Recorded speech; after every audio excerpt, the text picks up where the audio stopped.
Since the formation of the Yogi government in Uttar Pradesh in 2017, significant reforms have taken place across various sectors, serving as a model for other states.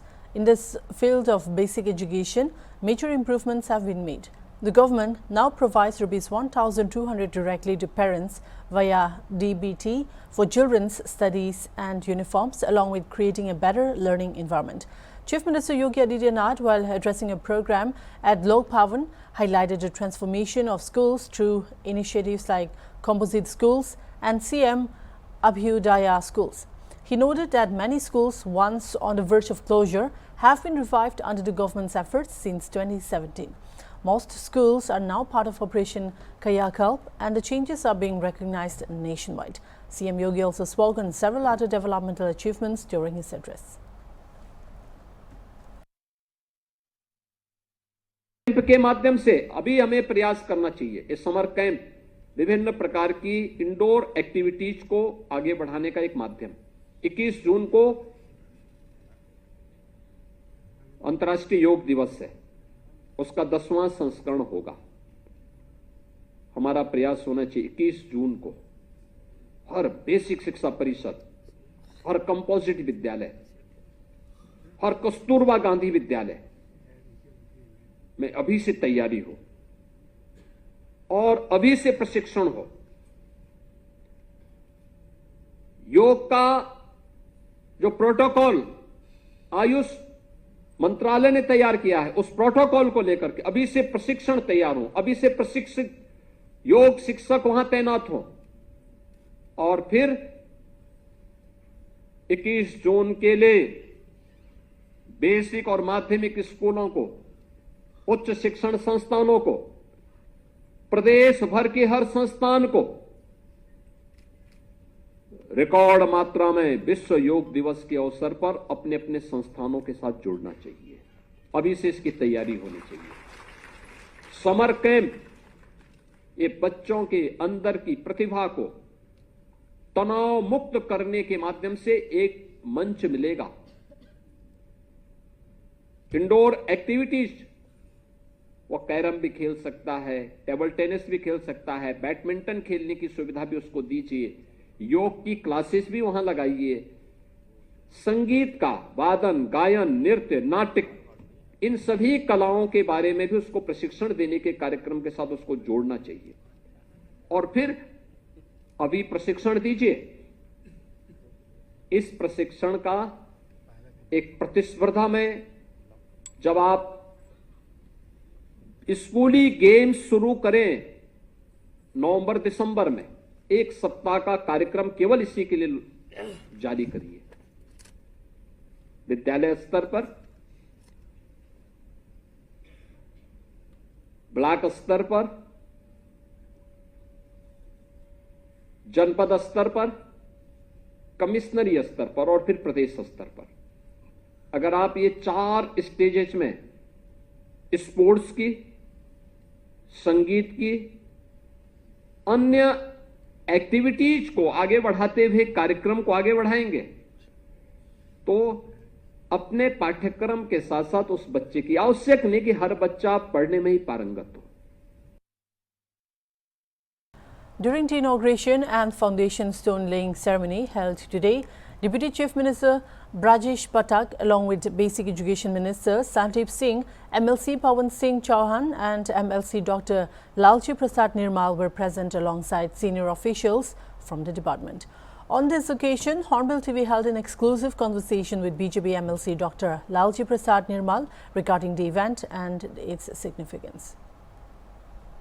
मुख्यमंत्री model composite विद्यालय और मुख्यमंत्री Abhyuday composite विद्यालय का लोकार्पण हुआ है। आप देख सकते हैं ये इसका मॉडल है। अभी से ये मुख्यमंत्री मॉडल कंपोजिट विद्यालय इस तरह का प्राइमरी, इस तरह का इसका जो है फॉर्मेट होगा और बेसिक स्कूलों में खासकर प्राइमरी हो या बेसिक हो, उनके बच्चों का कैसे कायाकल्प होना है, एजुकेशन में कितना सुधार आना है, इसको लेकर एक बड़ी पहल की जा रही है मुख्यमंत्री योगी आदित्यनाथ की ओर से। जिस तरह से मुख्यमंत्री मॉडल कंपोजिट विद्यालय है, इसका स्ट्रक्चर देख रहे हैं कितना खूबसूरत है और जब बन के तैयार होगा जाहिर सी बात है एक बेसिक एजुकेशन में बहुत बड़ा मील का पत्थर साबित होने वाला। हम बात करेंगे, लोग हैं यहाँ पे। क्या नाम है आप? मैं समग्र शिक्षा में हूँ, राज्य सलाहकार यहाँ पर हूँ। राजीव जी, जिस तरह से ये मॉडल दिख रहा है काफ़ी अच्छा है, क्या माना जाएगा जब बनकर कभी तैयार होगा तो इसके आगे जो जो प्राइवेट स्कूल हैं उससे भी बेहतर होगा? बिल्कुल, इसमें वो सारी चीज़ें इसमें डालने की कोशिश की गई हैं जो कि किसी भी प्राइवेट स्कूल को टक्कर दे सके। इस स्कूल में कम से कम 1500 बच्चे एक साथ पढ़ने की क्षमता है, करीब 800 बच्चों का खाना बनाने की क्षमता है इसके अंदर।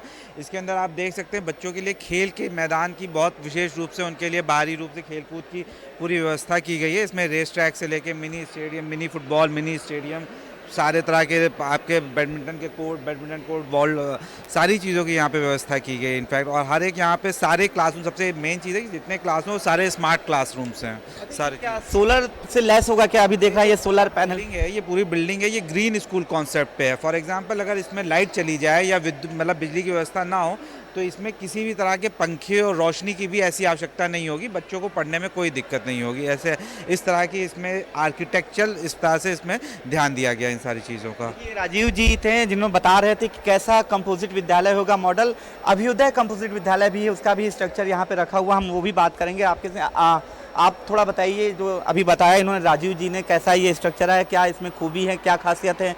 ये जो है ये कंपोजिट अभ्युदय कंपोजिट विद्यालय का स्ट्रक्चर है, इसके बारे में थोड़ा सा आप मुझे बताइए, हमारे दर्शकों को बताइए। तो ये परिषदीय विद्यालयों का जो अभी चल रहे हैं, उन्हीं विद्यालयों में हम एक अलग से ब्लॉक बनाएंगे जिसमें आधुनिक सुविधाओं को पूरी तरह से लेस किया जाएगा। अवस्थापना सुविधाएं जो कमी है अगर विद्यालय में कोई, तो उनको भी वापस से बनाया जाएगा। और साथ ही साथ में आर्ट एंड क्राफ्ट के लिए, स्पोर्ट्स के लिए और बहुत सारी गेमिंग सुविधाओं की जो है व्यवस्था इस विद्यालयों में की जाएगी। इसकी लगभग कीमत जो है प्रति विद्यालय 1,42,00,000 रुपये तक आनी है। और इसमें भी विद्यालयों में बच्चों की संख्या जो है लगभग 800 तक चली जाएगी। क्या नाम है आपका? धवल कीर्ति।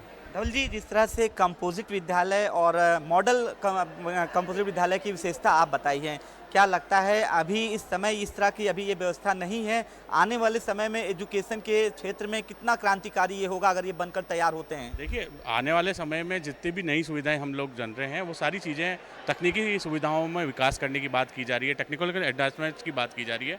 और ख़ास तौर से बच्चों को विद्यालयों में रुकने में जो परेशानियाँ होती है, ठहराव की जो मेजर परेशानियाँ होती है, उसमें उनको ये बहुत अच्छा लगेगा कि वो विद्यालय इतना वातावरण उसका जो होगा कि वो आराम से रह सकते हैं, काफ़ी समय बिता सकते हैं और ये स्कूल काफ़ी लंबे समय तक बच्चों को अपने पास रोकने में कामयाब भी होंगे। बहुत सही कहा आपने, एक बड़ी बात कही कि बच्चों को अपने में रोकने में कामयाब हो गए। अभी तक तो लोगों में ये होता है, कॉन्सेप्ट होता है कि बच्चे जो है सरकारी स्कूल का जैसे ही नाम आता है वो दूरी बनाने की कोशिश करते हैं। अगर उनके पेरेंट्स अगर मजबूत हैं तो उनका प्रयास रहता है कि वो जाके प्राइवेट बच्चों को अब प्राइवेट स्कूल में रहे। लेकिन इस कवायद से क्या लगता है, जो लोगों का जो वहाँ पे जो झुकाव था, रुझान था निजी विद्यालयों का, वो ठहराव होगा, इसमें बच्चे आएंगे? देखिए, हमेशा से ये रहा है कि पेरेंट्स चाहते हैं कि उनको जो भी विद्यालय मिले वहाँ 3 तरह की सुविधाएं हमेशा अच्छी होनी चाहिए। पहला, पठन पाठन की व्यवस्था अच्छी होनी चाहिए। दूसरा, अवस्थापना सुविधाएं जो हैं बच्चों के लिए बुनियादी जो सुविधाएं वो अच्छी होनी चाहिए। दूसरा, बच्चे को वहाँ वातावरण अच्छा मिले। ये तीनों चीज़ें अगर आप देखेंगे तो इन विद्यालयों में अच्छे से मिल रही है। उनको अच्छी सुविधाएँ मिलने वाली है, अच्छा पठन पाठन है तो अच्छे शिक्षक मिलने वाले हैं। और साथ ही साथ वातावरण जो देखिए ग्रीन स्कूल कॉन्सेप्ट लेके आ रहे हैं, हरियाली बहुत होगी, पेड़ पौधे बहुत होंगे, खेलने के लिए प्लेग्राउंड होगा, तो बच्चे का स्कूल से बाहर या प्राइवेट स्कूल की तरफ जाने का जो विचार है वो कम होता चला जाएगा। और पेरेंट्स को भी ये सोचने का मौका मिलेगा कि कम पैसों में या बिल्कुल ना निःशुल्क सुविधाओं के साथ में, निःशुल्क जो हमारी पाठ्य व्यवस्था है उसमें जुड़ के इन विद्यालयों के साथ में वो आगे अपने बच्चों को अच्छे से अच्छी गुणवत्तापूर्ण शिक्षा दे सकते हैं। बहुत सही बात कही है, चाहे वो कंपोजिट विद्यालय हो या मुख्यमंत्री मॉडल कंपोजिट विद्यालय हो या अभ्युदय कंपोजिट विद्यालय, जिस तरह से इन्होंने पूरा बताया, दोनों के बारे में स्ट्रक्चर बताया कि आने वाले समय बच्चों के लिए कितना मील का पत्थर साबित होगा, चाहे वो पठन पाठन हो या एटमॉस्फेयर की बात हो या फिर और भी जो बच्चे वहाँ पे पढ़ेंगे, उनका जो टीचर, जो स्टाफ की सारी तरह से उच्चीकृत विद्यालय होगा। और जाहिर सी बात है आने वाले समय में बेसिक एजुकेशन में या मील का पत्थर साबित होगा। भाजपा MLC डॉक्टर लालजी प्रसाद निर्मल जी मेरे साथ हैं, हम उनसे बात करेंगे। सर, आज जो है कस्तूरबा गांधी का जो था उसका लोकार्पण शिलान्यास हुआ है मुख्यमंत्री मॉडल कंपोजिट अभ्युदय मॉडल कंपोजिट विद्यालय का।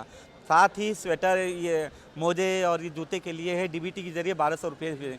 क्या कहना चाहेंगे, क्या वाकई में बच्चों की परवरिश जो प्राइमरी या बेसिक के बच्चे हैं उनको सुधारने के लिए बड़ी कावत मानी जाएगी? निश्चित रूप से एक बड़े परिवर्तन का ये संकेत है।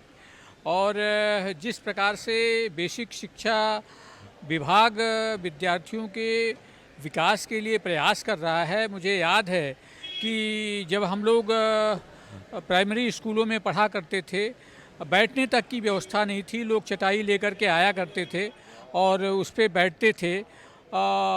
अध्यापन की भी पूरी व्यवस्था नहीं थी, किसी प्रकार की कोई सुविधा नहीं थी, शौचालय नहीं था विद्यालयों में।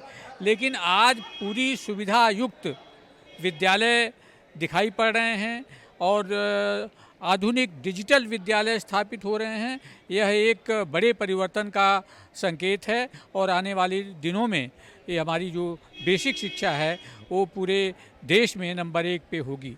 सही कहा, जिस तरह से 2017 के बाद से एजुकेशन में कायाकल्प किया है मुख्यमंत्री योगी आदित्यनाथ की सरकार ने, चाहे बेसिक हो, प्राइमरी हो या फिर माध्यमिक हो, और आज जिस तरह से बेसिक की बात की जाए और इतना बड़ा जो है लोकार्पण शिलान्यास और ये हुआ है, और जो एक सबसे बड़ी कवायद जो 1200 रुपये जो डीबीटी के जरिए 2017 से पहले इसमें काफ़ी धांधली होती थी, तो कितना बड़ा परिवर्तन मानते हैं 2017 के बाद से अब तक? देखिए, हर क्षेत्र में जो भ्रष्टाचार था उस पे विराम लगाया है मुख्यमंत्री योगी आदित्यनाथ जी ने। और बेसिक शिक्षा विभाग में भी जो विद्यार्थियों को सीधे डीबीटी के माध्यम से पैसे का स्थानांतरण है, उससे भी एक बड़ी अच्छी शुरुआत की गई है। 2017 से पहले इन विद्यालयों की स्थिति बहुत ही ख़राब थी। एक एक विद्यालय में 10-10, 15-15 विद्यार्थी हुआ करते थे। आज यह कितना सुखद है कि 1000 विद्यार्थी, 900 विद्यार्थी, 800 विद्यार्थी के स्कूल में दिखाई पड़ रहे हैं। यह एक अच्छा संकेत है और आने वाले दिनों के लिए शुभ है। बहुत सही बात कही है, जिस तरह से 2017 के बाद से कायाकल्प हुआ है बेसिक स्कूलों का और विद्यालयों का, और आने वाले दिनों में इससे और भी ज़्यादा ही अच्छा हो सकता है, और ये अच्छा एक शुभ संकेत है, जैसे कि भाजपा एमएलसी डॉक्टर लालजी प्रसाद निर्मल ने कहा। वीडियो जर्नलिस्ट अनिल सैनी के साथ अनूप चौधरी, हॉर्नबिल टीवी, लखनऊ।